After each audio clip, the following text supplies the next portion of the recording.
जय हिंद मेरे प्यारे भाइयों को। मैं अशोक एक बार फिर स्वागत करता हूँ मेरे इस यूट्यूब स्टडी चैनल में। तो आज पढ़ना है हम लोग का एपी। आज पढ़ना है एपी और एपी का है पार्ट 2। इसमें आज हम लोग पढ़ेंगे जो आपका प्रश्नावली 5.1 है उसको बेसिक और कंसेप्ट तरीके से, ठीक है। और इसके पहले पार्ट 1 में हम लोग इसमें का किस प्रकार का ऑब्जेक्टिव क्वेश्चन आता है उसको पढ़ लेंगे, ठीक है। और जितना सूत्र होता है सबको पढ़ लेंगे, ठीक है। तो चलिए चलते हैं, स्टार्ट करते हैं बिना लेट के हुए। और हाँ, यदि आप हमारे चैनल पर नए हैं तो आप हमारे वीडियो को लाइक, चैनल को सब्सक्राइब और वीडियो को शेयर कर दीजिए अपने यार दोस्त और चाहने वालों के साथ। तो चलिए चलते हैं, स्टार्ट करते हैं।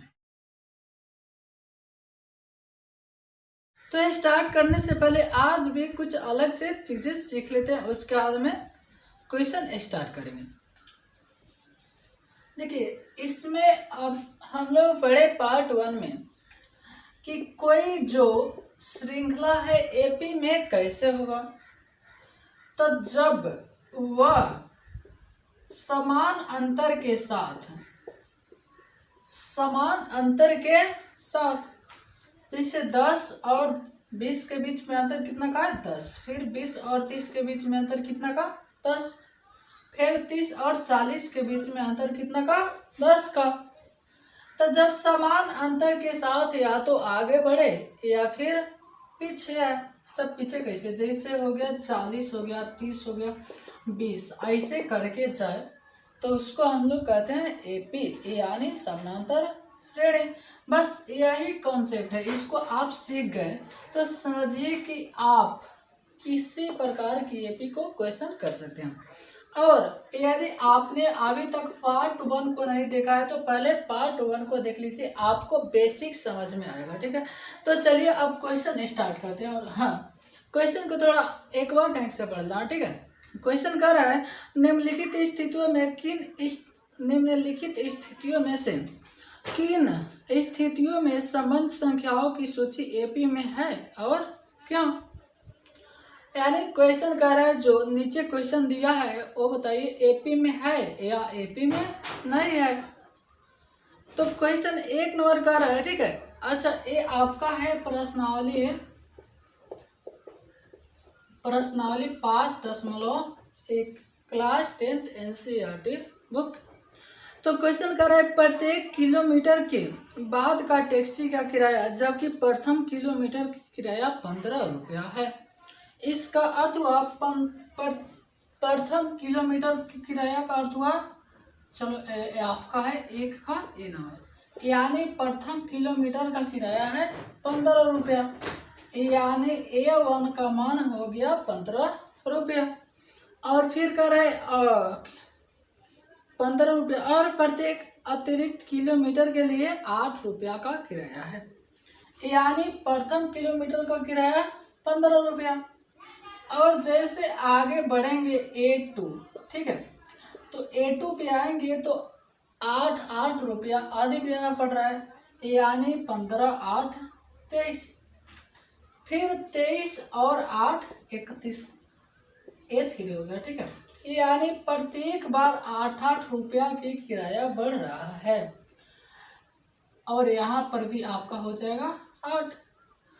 तो मैं यहाँ देख रहा हूँ कि यानी प्रत्येक अगले पद से पिछले पद घटाने पर हो रहा है हमारा 8 का अंतर, यहाँ पर भी हो रहा है 8 का अंतर। तो जो 1 नंबर क्वेश्चन है आपका एपी में है, बस ये हो गया आपका आंसर, ठीक है। इसको खाली लिखना था कि बताइए एपी में है या नहीं है, तो ये आपका हो गया, ठीक है। चलते हैं आगे क्वेश्चन 2 नंबर पे। तो जब आप 1 का 2 नंबर क्वेश्चन पे आए तो क्वेश्चन कर रहा है किसी बेलन में उपस्थित हवा की मात्रा जबकि वायु निकालने वाला पंप प्रत्येक बार बेलन के शेष हवा का 1/4 भाग निकालता है। थोड़ा सा इसको समझिए, ठीक। मैंने मान लिया कि बेलन में टोटल हवा 100 नहीं 200 है, ठीक है। बेलन में टोटल हवा 200 है। तो कह रहे जो हवा है पंप निकालने वाला, ठीक है, जो पंप है हवा निकालने वाला, वह प्रत्येक बार 1/4 हवा निकाल रहा है। तो मैंने मान लिया A1 हो गया आपका 200। तो जब इसमें से 1/4 हवा निकालेगा तो ये हो जाएगा आपका 50 चौका 200, यानी फिर से आपका A2 का जो मान हो गया, ठीक है, A2 का मान हो गया 50। फिर 50 का 1/4 तो आपका हो जाएगा 25 दूना का 50 और 2 दूना का 4, यानी 12 सही 1/2। ये आपका हो गया A3। अच्छा, अब एक चीज़ बताओ, ठीक है, मान लीजिए हम यहाँ 200 लिख दिए, फिर 50 लिख दिया और फिर 12 सही 1/2 लिख दिए। तो आप थोड़ा बताओ, अच्छा यहाँ कितना का अंतर है? 150 का, और यहाँ कितना का अंतर है? 37.5 का। तो आप बताओ ये अंतर समान है? तो आप कहोगे नहीं है। तो जब नहीं है तो इसलिए यह AP में आपका नहीं है, AP में नहीं है। अच्छा, एक तरीके से इसको और समझ सकते हैं, ठीक है, इसको हटा दे रहे हैं, ठीक। जैसे मान लिया कि टोटल हवा जो आपका है 100 है, तो एक बार 1/4 निकाले तो हो गया 25। फिर 25 का 1/4 निकाले तो हो जाएगा आपका 6 चौका 24 और 1 सही 4। तो बताओ आप A1 का मान है 100, A2 का मान 25 और A3 का मान हो गया 6 सही 1/4। तो यहाँ देख रहे हैं कि समान अंतर के साथ पीछे नहीं हो रहा है, ठीक है, तो इसलिए ये आपका AP में नहीं होने वाली है। तो ये आपका AP में नहीं होगा, ठीक है। अब चलते हैं आगे क्वेश्चन पे, प्रश्न संख्या 1 का, ठीक है। क्वेश्चन कर रहे हैं, प्रत्येक मीटर की खुदाई के बाद एक कुआं खोदने में आई लागत, जबकि प्रथम मीटर की खुदाई की लागत 150 रुपया है। इसका अर्थ हुआ कि A1 का मान दे दिया है 150 रुपया, और फिर कह रहे और प्रत्येक मीटर की खुदाई अलग से 50 रुपया लगती है। इसका अर्थ हुआ A1 का मान 50 रुपया और A2 का मान इसके बाद में 50 रुपया जुड़ जाएंगे, यानी ये आपका हो जाएगा 200। फिर A3 के लिए भी 50 रुपया जुड़ जाएगा, यानी 250 रुपया। तो यहाँ देख लो, इसको AP में सजा, 150, 200 और 250। तो आप बताओ, यहाँ समान अंतर है तो यहाँ का अंतर 50, फिर यहाँ का अंतर 50। तो यहाँ देख रहे हैं कि अंतर तो समान है, तो यही तो समझने वाली है, जब अंतर समान है तो AP में है। तो इस प्रकार आपका 3 नंबर क्वेश्चन हो जाएगा AP में है। चलते आगे क्वेश्चन पे, ठीक है। क्वेश्चन 4 नंबर, इसको हटा देते हैं। 1 का 4 नंबर क्वेश्चन कर रहा है, खाते में प्रत्येक वर्ष का मिश्र धन, जबकि 10,000 रुपए की राशि 8% वार्षिक दर से चक्रवृद्धि ब्याज पर जमा की जाती है। देखो, चक्रवृद्धि ब्याज का अर्थ होता है ब्याज का ब्याज। जैसे कहने का मतलब है, आप किसी को 100 रुपये दिए ब्याज के लिए और 10% की दर से, 10% की दर से, तो पहले साल के लिए हो जाएगा ब्याज 10 रुपया, और फिर जब दूसरे साल में आओगे तो 100 रुपया, तो आपका जो मूलधन है, यहाँ जो आपका मूलधन है 100 रुपया का तो ब्याज देना ही पड़ेगा, लेकिन फिर जो ये 10 रुपया है तो टोटल हो जाएगा 110 रुपया, और इसका भी ब्याज देना पड़ेगा 110 रुपया, ठीक है, यानी दूसरे साल ऐसे, यानी कहने का मतलब ये जो है ना, चक्रवृद्धि ब्याज, ब्याज का ब्याज टोटल होता है, यानी एक साल में आपका जितना ब्याज हुआ वो होगा, और फिर दूसरे साल में वो जो ब्याज हुआ है उसका भी मूलधन में ऐड करके और उसका भी ब्याज लगता है, ठीक है। तो इसलिए यह एपी में नहीं होता है, ठीक है। ऐसे में देखेंगे तो यहाँ डी का मान 10, यहाँ डी का मान 11, तो इसलिए आपका जो 4 नंबर क्वेश्चन हुआ वह एपी में नहीं हुआ, ठीक है। अब चलते हैं 2 नंबर क्वेश्चन, ठीक है। और 2 नंबर क्वेश्चन को एक और ढंग से पढ़ना, ठीक है।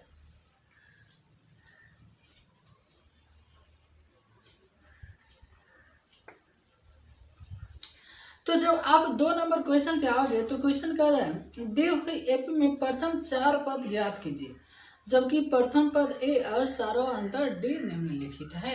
चलो 1 नंबर क्वेश्चन लेते हैं, ठीक है। 1 नंबर क्वेश्चन है 2 का फर्स्ट क्वेश्चन है ए बराबर 10 और डी बराबर भी दिया है 10। तो क्वेश्चन कह रहा है कि प्रथम 4 पद ज्ञात कीजिए, प्रथम 4 पद ज्ञात कीजिए। तो देखिए बहुत आसान तरीका, ठीक है। तो सबसे पहले यहाँ देखेंगे प्रथम 4 पद का अर्थ हुआ पहला पद तो आपको ज्ञात करना है। तो पहला पद को हम लोग लिखते हैं A1 से। तो A1 का मान यही होता है जो A का मान होता है, तो A का मान हो गया 10, आंसर हो गया, ठीक है। और फिर जब आप A2 का मान निकालोगे तो A2 के लिए हम लोग सूत्र पढ़े थे A प्लस का D। तो A का मान है 10 और प्लस D का मान है 10, तो 10 10 हो गया 20। फिर जब A3 का मान निकालोगे तो A प्लस 2D। देखो A3 के लिए जैसे हम बताए थे A4 निकालना है तो एक कम कर दो A प्लस 3D, A5 निकालना है तो A प्लस 4D। ये सब पार्ट 1 में हम लोग देख लिए। तो इसलिए जब A3 का मान निकालना है तो A प्लस 2D, तो A का मान है 10 प्लस 2 का 2 और D का मान भी है 10, तो A हो गया 10 प्लस 10 गुना 20, तो 10 और 20 हो गया 30। A3 का मान हो गया 30। क्वेश्चन कह रहा है कि प्रथम 4 पद लिखिए। देखिए पहला पद हुआ, दूसरा पद हुआ, तीसरा पद भी हो गया। हमको तो 4 पद निकालना नहीं, चौथा पद भी निकालना होगा। तो A प्लस 3D, तो A का मान है 10 प्लस 3 का 3 और D का मान भी यहाँ पर दिया है 10। तो आगे बढ़ते हैं 10 और 10 दिया है 30, तो 30 और 10 40 आपका हो गया, ठीक है। तो नीचे यहाँ लिख देंगे, ठीक है। करें प्रथम 4 पद लिखे, ठीक है। तो लिखेंगे AP, पहला पद 10, दूसरा पद 20, तीसरा पद 30 और चौथा पद 40, ठीक है। और यह आपका आंसर हो गया, ठीक है। आगे बढ़ते हैं क्वेश्चन नंबर नेक्स्ट।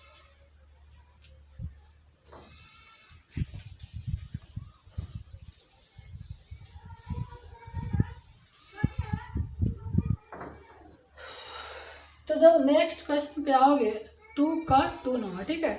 तो दिया A बराबर -2 और D बराबर 0, यानी क्वेश्चन 2 का 2 नंबर दिया है A बराबर का -2 और D बराबर का 0।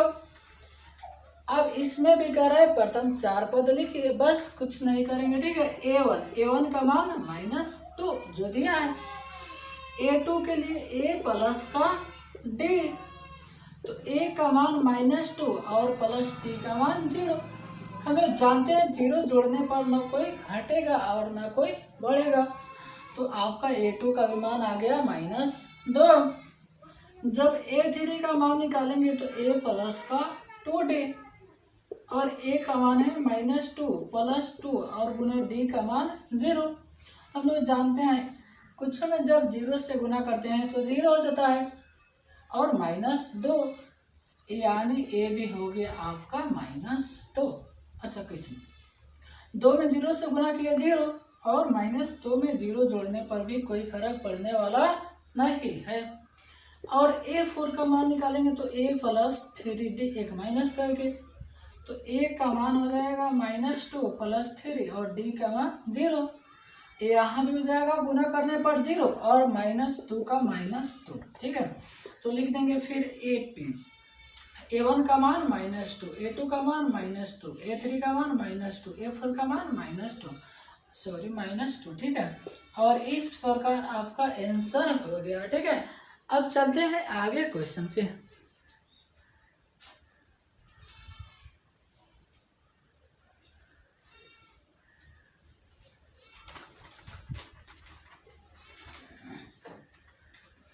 जब आगे क्वेश्चन पे आओगे, ठीक है,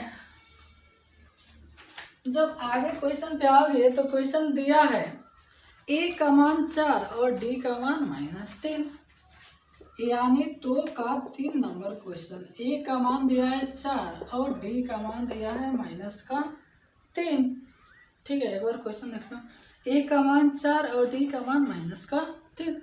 देखो तो बस करेंगे कुछ नहीं, ठीक है। सबसे पहले A1 का मान क्या हुआ, जो A का मान दिया है, तो A का मान दिया है 4। A2 का मान निकालेंगे तो A प्लस का D, तो A का मान तो 4 दिया है प्लस, और D का मान दिया है -3। थोड़ा क्वेश्चन को ध्यान से आराम से समझते जाना, ठीक है। तो जब आगे बढ़ेंगे तो 4 और प्लस माइनस हमने कई बार होता है, ठीक है, प्लस माइनस हो जाता है माइनस, तो 4 में से 3 गया, हो गया आपका 1, तो A2 का मान हो गया 1। A3 का मान निकालेंगे तो A प्लस का 2D, तो A का मान है 4 प्लस 2 का 2, और D का मान है यहाँ पर -3। जब आगे बढ़ते हैं तो 4 और देखो प्लस माइनस माइनस, एक बार देख लो, ठीक है। यानी कहीं आपका प्लस प्लस गुना करना रह गया तो हो जाएगा प्लस, माइनस माइनस हो जाएगा प्लस, और प्लस माइनस गुना करना रह जाएगा तो होगा माइनस, और माइनस प्लस भी हो जाएगा माइनस, ठीक है। तो हो गया 4 का 4 और 3 गुना का -6। अब बताओ, इसको भी मैंने कई बार बताया, 4 में से 6 घटाना है तो हो जाएगा आपका -2। देखो ऐसे घटाएंगे तो 6 में से ही, लेकिन जब माइनस की संख्या ज्यादा है तो यहाँ पर माइनस दे देंगे, ठीक है, और हो जाएगा आपका आंसर। तो A3 का भी मान निकल गया। अब A4 का मान निकालेंगे तो A प्लस 3D, तो A का मान है 4 प्लस 3 का 3, और D का मान दिया है -3, तो A हो गया 4 और 3 तिहाई का 9, और 4 में से 9 गया तो हो जाएगा आपका -5। यहाँ माइनस की संख्या ज्यादा है, ठीक है, तो इसलिए अब हम लोग लिख देंगे AP। अच्छा, A1 का मान 4, A2 का मान 1, A3 का मान -2, और A4 का मान -5, ठीक है, और यही आपका आंसर भी हो गया, ठीक है। चलते हैं आगे क्वेश्चन पे।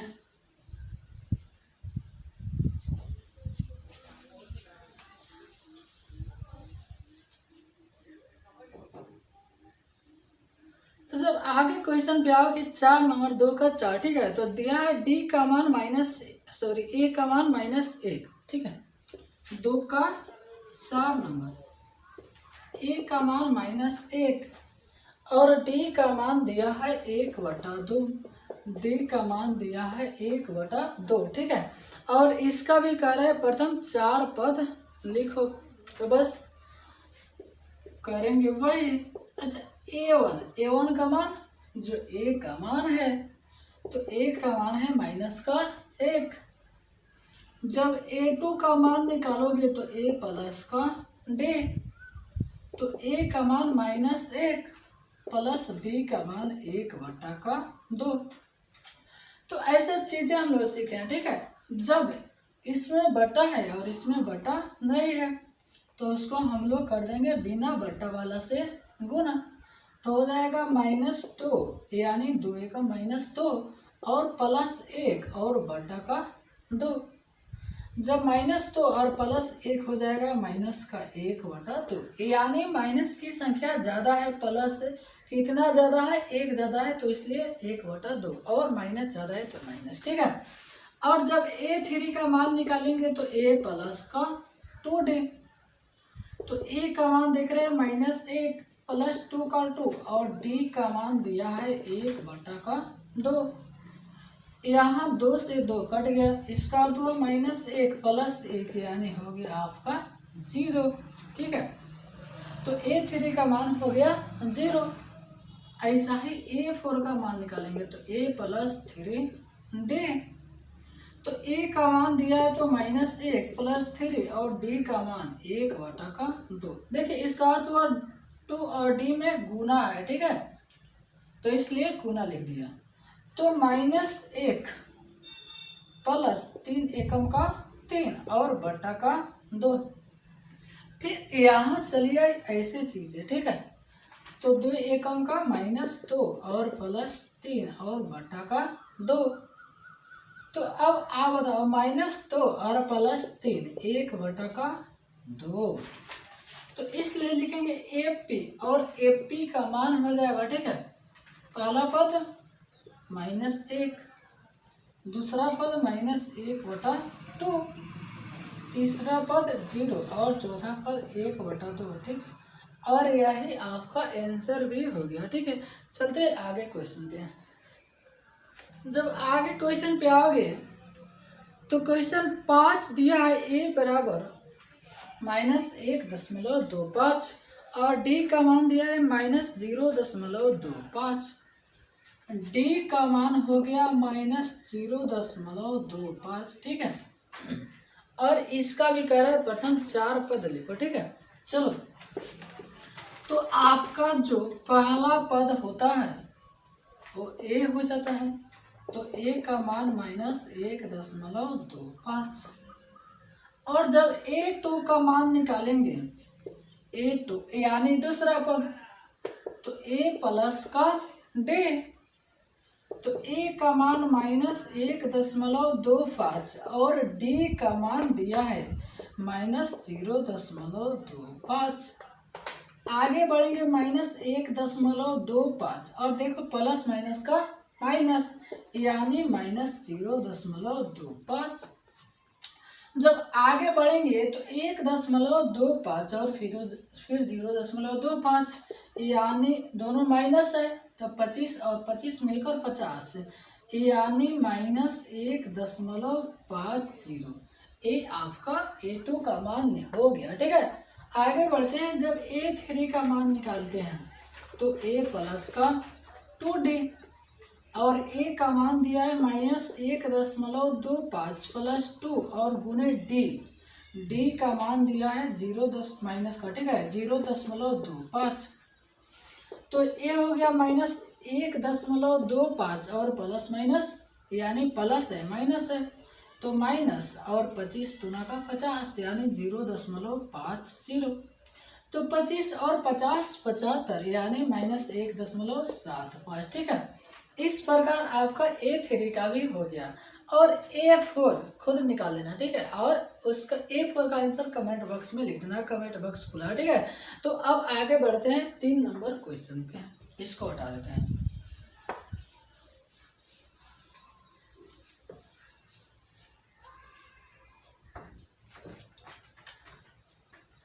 तो जब आगे क्वेश्चन पे आगे प्रश्न संख्या 3। ठीक है, तो क्वेश्चन कर एक बार क्वेश्चन को ढंग से पढ़ लेना। ठीक है, ताकि अच्छा से समझ में आए। ठीक है, तो क्वेश्चन कर निम्नलिखित में से प्रत्येक एपी के लिए प्रथम पद तथा सार्वअंतर लिखिए।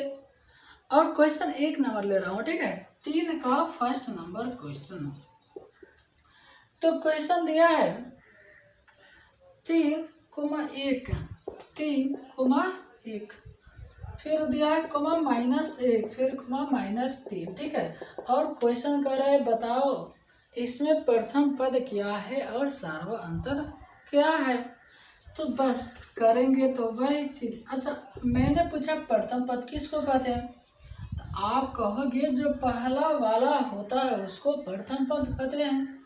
तो प्रथम पद को A1 से लिखते हैं। तो A1 का मान हो गया 3।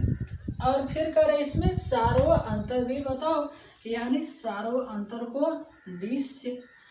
तो सार्वअंतर के लिए होता है A2 माइनस का A1। ठीक है, ये सब चीजें हम लोग पार्ट 1 में पढ़ लिए। ठीक है, A2 माइनस का A1।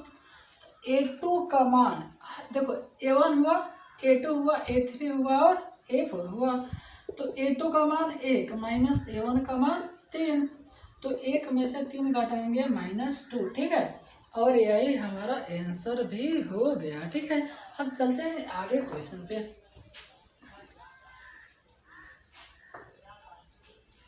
तो क्वेश्चन 3 का 2 नंबर क्वेश्चन, ठीक है। क्वेश्चन दिया है -5 -1 -5 -1, उसके बाद में 3 और उसके बाद में 7, और इसका विकार है प्रथम पद। और हाँ, ऐसे क्वेश्चन आपको आना ही है, ठीक है, तो इसलिए इसको अच्छा से देखकर चलेंगे। तो इसका विकार है प्रथम पद। अच्छा, तो आप बताओ प्रथम पद किसको कहते हैं? तो आप कहोगे जो पहला है, तो इसलिए A1 का मान हो गया -5, और सार्वा अंतर के लिए A2 माइनस का A1, तो A2 का मान है -1, और देखो A2 का मान हो गया -1 और A माइनस, ठीक है, जो सूत्र में दिया है माइनस, और फिर A1 का मान है -5, ठीक है। अब आगे बढ़ते हैं, तो -1 तो हुआ, और फिर माइनस माइनस का +5, और +5 -1 यानी आपका केवल 4 हो जाएगा, ठीक है। तो आपका D का मान हो गया 4, और यही आपका आंसर भी हो गया, ठीक है। आगे चलते हैं प्रश्न संख्या 3 पे, ठीक है, इसको हटा दे रहे हैं। तो जब आप प्रश्न संख्या 3 पे आओगे, तो क्वेश्चन दिया है 1/3 1/3 कोमा 5/3, ठीक है, कोमा 9/3 कोमा 13/3 9/3 कोमा 13/3, और इसमें भी कर है प्रथम पद और सार्वा अंतर बताओ। तो अब हम पूछे कि प्रथम पद किसको कहते हैं? आप तो खुद बता दोगे 1/3, यानी जो पहले वाला चीज है। और D का मान तो आप कहोगे A2 माइनस का A1, और A2 का मान है 5/3 माइनस A1 का मान है 1/3, ठीक है, यह माइनस है। तो इसका एलसीएम हो गया 3, और 5 में से 1 गया 4/3, ठीक है, और यही आपका आंसर भी हो गया। तो A1 का मान 1/3 यानी प्रथम पद, और सार्वा अंतर का मान हो गया 4/3, ठीक है।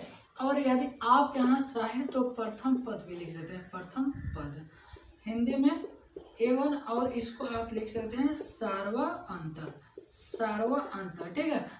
इस प्रकार आपका हुआ आंसर। आगे बढ़ते हैं प्रश्न संख्या नेक्स्ट।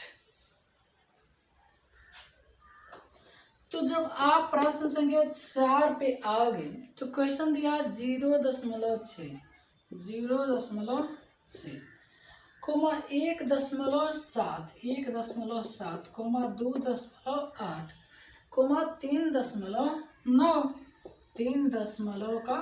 और ए भी पूछ रहा है, बताओ एपी में है कि नहीं है।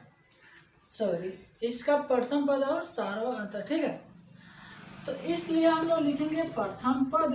तो प्रथम पद तो आप खुद बता सकते हैं A1, तो A1 का मान 0.6, और फिर सार्वा अंतर पूछे, सार्वा अंतर, तो आप कहोगे D बराबर का A2 माइनस का A1, तो A2 का मान है 1.7 माइनस A1 का मान 0.6, तो 7 में से 6 गया 1 और 1 में से 0 गया 1, ठीक है, यानी 1.1 और ये हुआ आपका आंसर, ठीक है।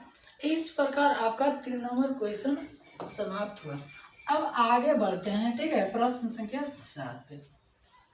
देखिए, जो प्रश्न संख्या 4 है बहुत इंपॉर्टेंट है, ठीक है। यदि आप इसको सीख लिए तो समझिए कि चैप्टर का जितना क्वेश्चन है सबको आप यानी देखते देखते में सोल्व कर देंगे, ठीक है।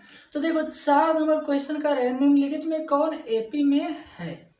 सबसे पहले ज्ञात करना है कौन एपी में है, और फिर कह रहे यदि कोई एपी में है तो उसका सार्वा अंतर ज्ञात कीजिए, और फिर आगे की 3 पद और लिखिए। तो हम 4 का फर्स्ट नंबर क्वेश्चन ले रहे हैं, ठीक है, 4 का फर्स्ट। तो 4 का फर्स्ट है 2, 4, 8, 16, ठीक है। और पूछता है क्वेश्चन बताओ ये एपी में है या नहीं है। तो एपी में है या नहीं है उसके लिए हम लोग क्या करते हैं, तो उसके लिए हम लोग सबसे पहले डी का मान निकालेंगे। और डी का मान निकालने पर यदि सारों अंतर समान होगा तो एपी में होगा, और नहीं होगा तो एपी में नहीं होगा। थोड़ा सा ध्यान से गौर से देखेंगे, ठीक है। तो आप बताओ 2 और 4 के बीच में अंतर कितना का, 2 का। फिर 4 और 8 के बीच में अंतर कितना का, 4 का। और फिर 8 और 16 के बीच में अंतर है 8 का। अब हमने पूछा बताओ ये जो सार्वा अंतर है समान है, तो आप कहो ये समान तो नहीं है।